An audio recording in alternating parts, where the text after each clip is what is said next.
Welcome to the Tech Egg. Don't get scrambled. Enjoy the video.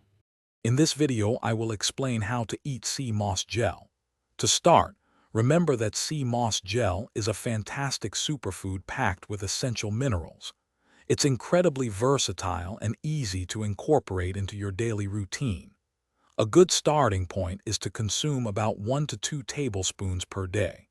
You can gradually increase this amount as your body adjusts, but always listen to your body's signals.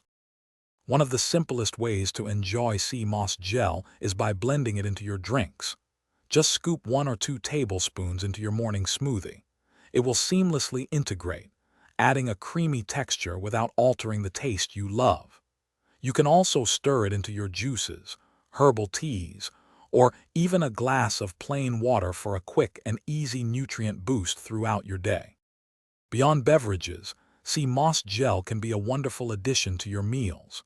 Try stirring a tablespoon or 2 into your morning oatmeal, yogurt, or even applesauce for an extra nutritional kick. It also works beautifully as a natural thickening agent in savory dishes like soups, stews, and sauces, adding body without any unwanted flavors. Get creative and experiment. Don't limit yourself to just eating it. Sea moss gel can be used in creative ways, like in homemade desserts such as puddings or fruit jellies for a healthy twist. It also makes an excellent topical face mask, providing hydration and minerals to your skin. Remember to store your sea moss gel in an airtight container in the refrigerator, where it will stay fresh for about 2 to 3 weeks. Thanks for watching. Consider subscribing if I helped unscramble your problems.